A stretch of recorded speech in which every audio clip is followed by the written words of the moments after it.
textures over the whole surface based on sort of a painted direction field. And we can do that to sort of create bark that flows over a tree, for instance. So we can sort of comb the object with some directions and then generate textures in those directions. This is, unfortunately, a fairly Pixar-specific tool, but texture synthesis is a technique that can do this and might hit other software soon. We use that for doing things like creating scales on Monsters University. So yeah, here's an example of brushing directions. We can also use some of these points on the surface as specific coordinate systems, where we can do things like add details or replace points in game theory. So a common way we shape trees on Monsters University is to have bark that flows over the object with these little thorns that come out where we place specific details. We kind of integrate together. So that's essentially how we, that's probably a fairly good overview of how we do pattern generation for all the different types of material that we have. We have rounded cube mapping, we have procedural textures, we have photographic textures, we have synthesized textures, and we have geometry-driven detail to drive where those textures appear. And we also have, let's see what other things we have. Oh yeah, we have print bar painting or vertex color painting. We have projections, and we have tumble painting. And finally, texture synthesis is sort of the fanciest way to do it. You don't need all of these techniques to get the job done, but that's sort of our toolkit that I wanted to present to you guys. So last chance. Any questions on this toolkit? Yeah. No, actually. And the reason we don't have to do that is because we're saving it into PTEX, which is per face textures. So you don't need UV unwrapping. In general, if you're doing texture synthesis, there are some programs out there that do it, but they only do it in 2 dimensions, which means you do need UV unwrapping. And it's hard to have bark flowing. So it's sort of an integrated system. But that being said, for something like terrain or the ground, that's fine. Because if you have a big, like, hilly terrain, just a projection is close enough. And you probably could do a texture synthesis for the ground plane. And it's a fairly, games sometimes use this for ground textures as well. Any other questions? These various techniques?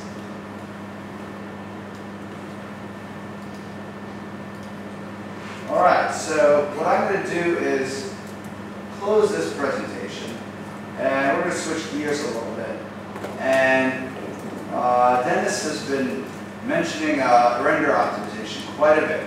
So I do have a presentation on render optimization where I'm going to go into some of these details a little further. It's quite a big presentation, so I'm just going to take bits and pieces to show you guys, but this should adequately introduce the topic. Fortunately, it's taking a little while to open. I should have asked for questions first, then opened while the keynote was opening. So, we got some extra time. Any other questions while the presentation opens? For the monster model,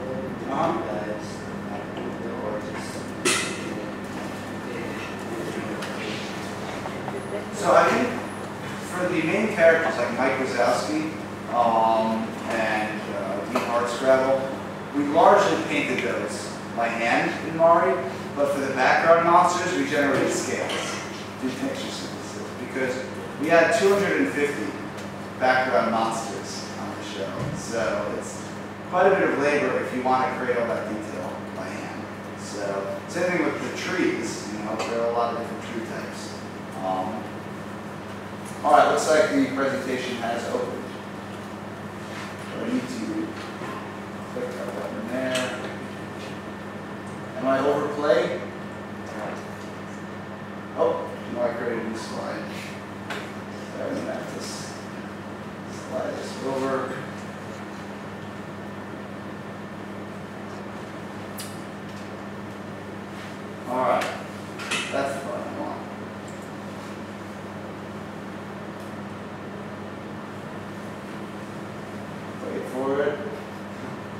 Yay! Alright, so this is a presentation called Taming Render Times at Pixar. Or the price of beauty or something like that. There are a bunch of ways I can call this talk, but all the different ways we've struggled with render times and tried to bring them lower. So the overview of this is sort of, it's going to be a little similar. We're going to go chronologically through a couple of Pixar films and the various techniques we've used.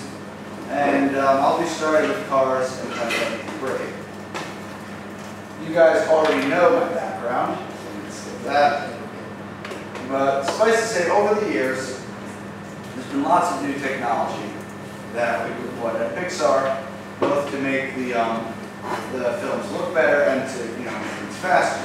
And you saw the slide earlier. Our render times are roughly the same, but Cars, for some reason, is a little higher. But in general, we're around, when you add up all the threads, about 9–10 hours a frame.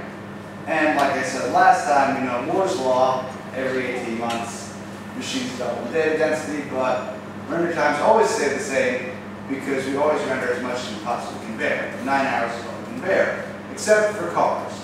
So what happened on Cars? Now, you know about ray tracing. We talked about that last time. Part of the issue is that when we started doing shaders by UI rather than by hand, that did make render times go up. A lesson from real time, there are some tools to make real-time shaders in a network-based way, but they actually tend to be too slow for real-time. This is a program called Mental that's no longer really used. So, in film, we had to pay that cost. But in games, they can, they have few enough shaders. They still write them all by hand. But that's one of the things that made the render times in Cars higher. Same thing with Lumos. I showed this tool last time. Lighting by UI was more expensive because of render times than lighting by text editor, mostly because we could do more. And again, so that also led to increased render time. But the main point, as we talked about last time, was ray tracing. With rays, we all know we're able to render some geometry, throw it away once we're done with it. With ray tracing, since rays can go anywhere, we can never unleash things in memory. And if you run out of memory with ray tracing, there's what we call a performance cliff. After a certain amount of memory growth, your time goes up dramatically once you hit the memory limit. Because then you have to start unloading things from memory and loading them back in with every couple rays fired. So you may have noticed that at a certain point, your renders get dramatically slower as you add complexity. You might be running out of memory. And that's one of the issues we ran into in Cars. So when we combined rays and ray tracing, while we still had the benefit of rays for motion within the field, we had that big memory issue.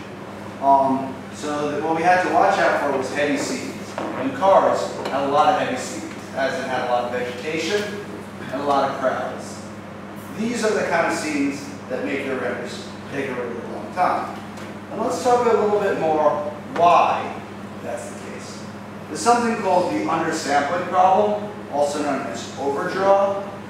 And that's an issue where you cannot shade any fewer points than there are polygons in your mesh, or nerve patches.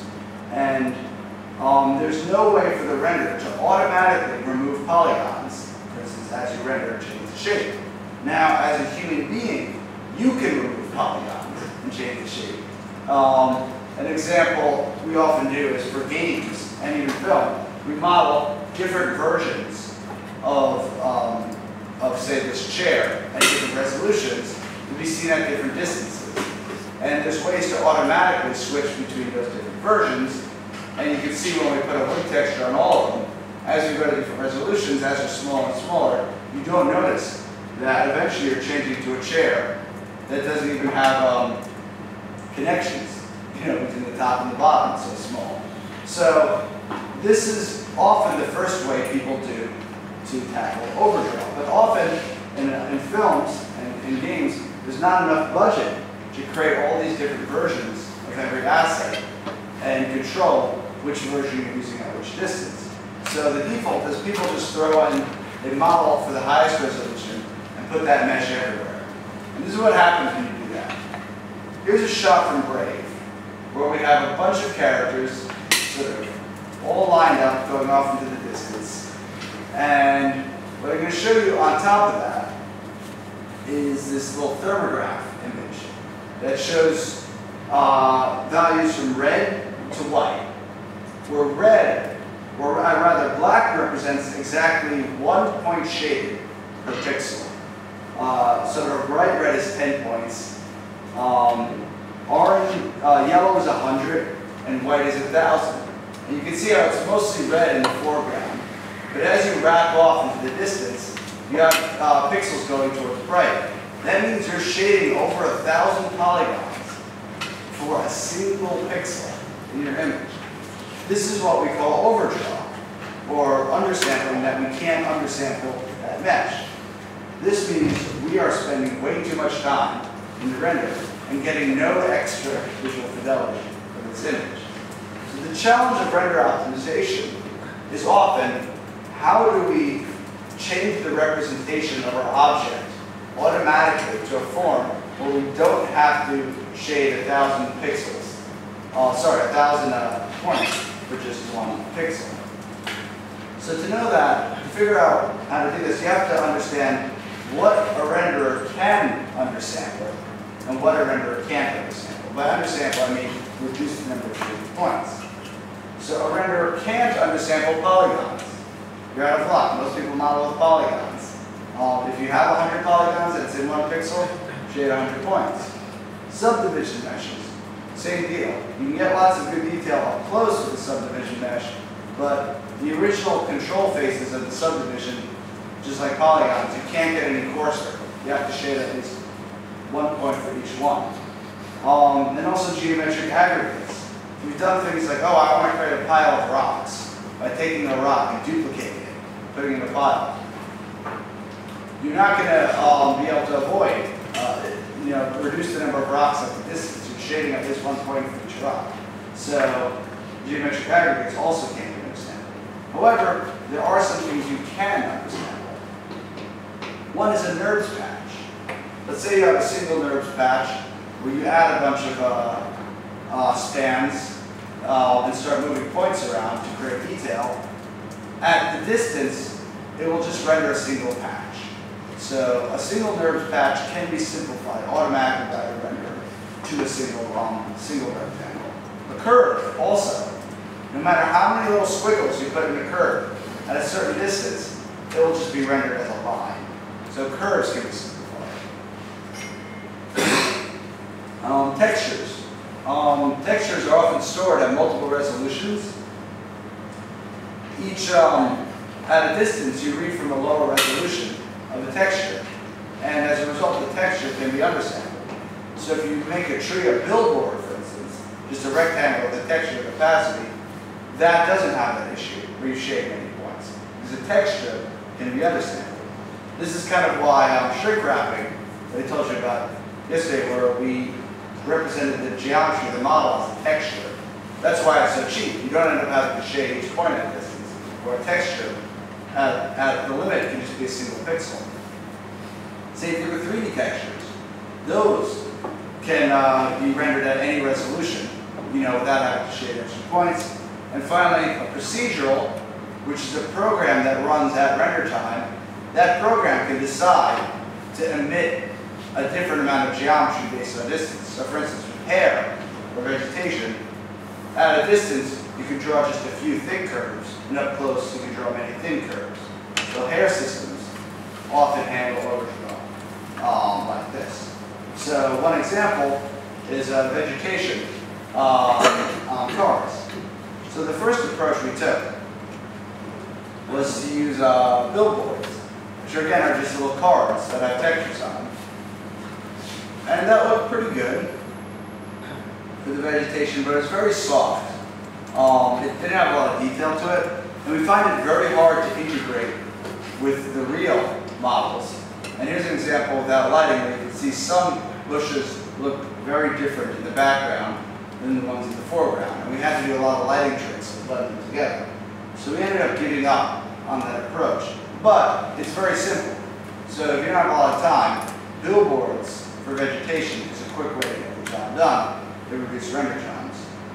Brick maps, as I mentioned earlier, is a 3D texture. This is an adequate way to do it, but actually on cars, they weren't quite ready. And if the vegetation is moving, it meant having a different 3D texture per frame, and that would be very heavy.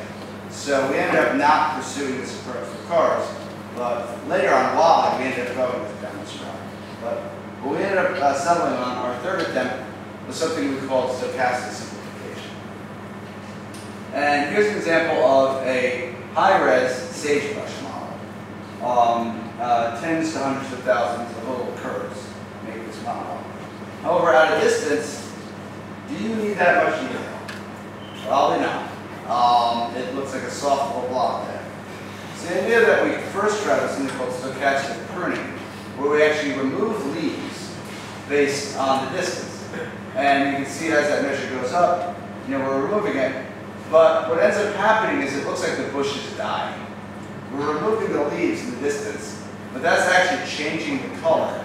So just removing leaves was not an adequate way to do level of detail because it changed the color of the bush. So we got a dead bush there. Rather, what we did was did something where we did some contrast compensation. So in order to address the fact that it looked like it was dying, we actually tried increasing the contrast of the leaves that were left. So here's an example. So that's one where we, I'm trying to see what these slides are like. So I see, yeah, so we ended up actually getting too much contrast. Instead, we ended up having to reduce it. I'm just skipping a couple of these. So this is how we ended up actually doing it. We removed a bunch of leaves and made the rest of them wider and actually reduced the contrast. Now it looks very weird up close, but if you do that smoothly over the distance, it looks pretty cool. So again, here's what we do. We remove leaves, make the rest of them wider, and reduce the overall contrast. That was a way to get a sort of dynamic level of detail in the bushes. And here is an example of it in practice, where one of them is simplified, one of them is not. And you can't really tell the difference.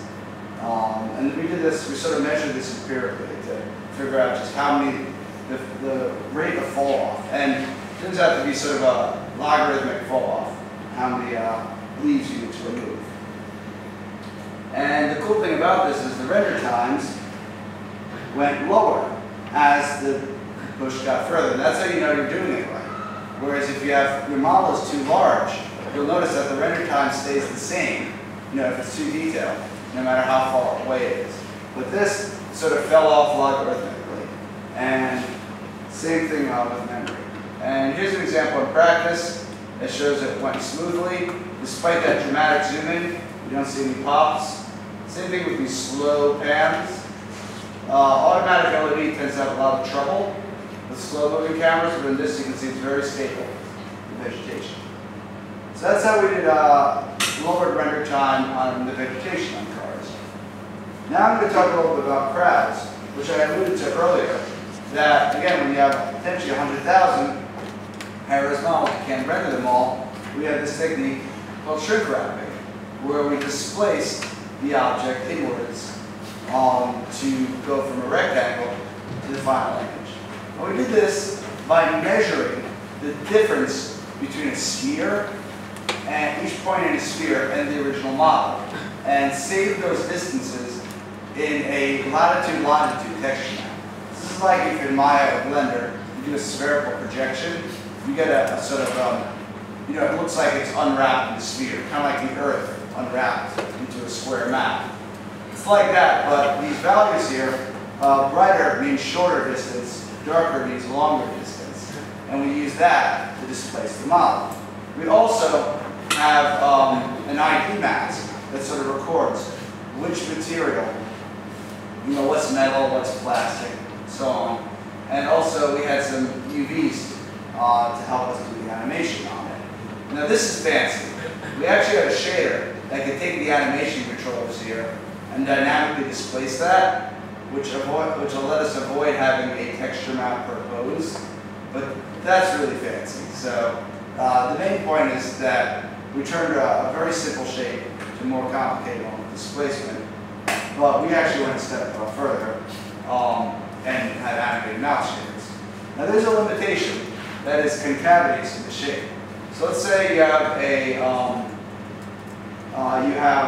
windshields, rear view mirrors or side mirrors on a car. Take a look at them. They get a bit stretched, as you can see, because we're tracing rays inwards from a sphere to measure the distance for displacement. So we don't get the concavities in the shape as well. So it helped that we were doing cars. Cars are mostly convex, whereas concavities don't work easily with a technique that's aggressive. So we had a very fancy way to fix it. We just removed the side mirrors in the crowd cars. So we didn't have a solution, but for crowds, you don't really notice. So, in other cases, it was objectionable, but okay. You know, we still had these kind of stretched objects like that if it was in the distance. The reason why we're okay with that kind of issue is render times. So for a real car, in this test, it took over 120 minutes with the render, and when we did shrink wrapping, it went down to 90 minutes. That was, oh sorry, this is a real car, up close was 100 minutes, and the distance was 90 minutes. So by moving the camera back, we didn't get much saving. But when you're at shrink wrapping, even the baseline is very low, just a little bit of 30 minutes. But far, you can barely see it on it. It becomes almost instantaneous in the distance because you're rendering just a bunch of cubes in the distance.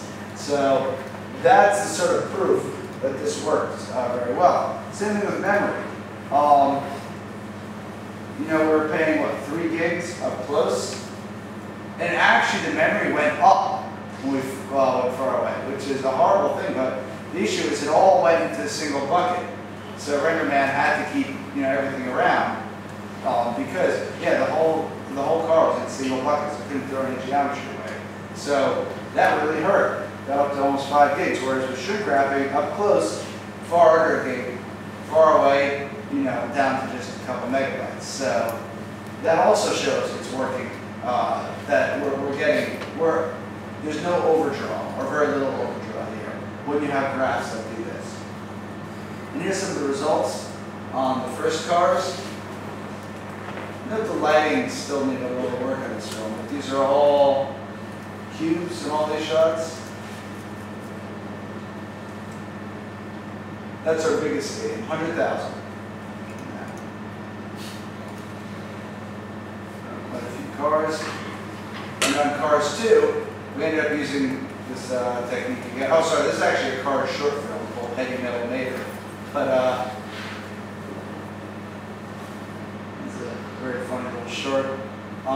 So we use it on the Cars short films, as well as on Cars 2, which actually didn't have as many cars, but we ended up still using the technique. Now, there's another class of techniques I'm going to show you for reducing render times that are less technical, also potentially less glamorous, but I think are very important to learn about, which is called pruning. And this is a pun. I'm showing you guys prunes here. It has nothing to do with actual prunes. What I mean by pruning is removing objects that are off-screen or less necessary. This is all going to be about how to get rid of things that add to your render times that aren't really necessary for the final look. There's a couple ways to do this. So pruning 101. The idea is you want to analyze the shot camera and sort of determine which models are required for the final pixels kind of before you even render and remove the unnecessary ones. At Pixar, we've developed 3 different ways to automatically do this for us. And no, it doesn't have to be automatic. You can all do it by hand. But for us, we like to automate things. So the first is called hidden pruning. The idea behind hidden pruning is that you actually, so you start with the camera, looking at a bunch of objects. I've simplified it here by just showing spheres, a camera, you know,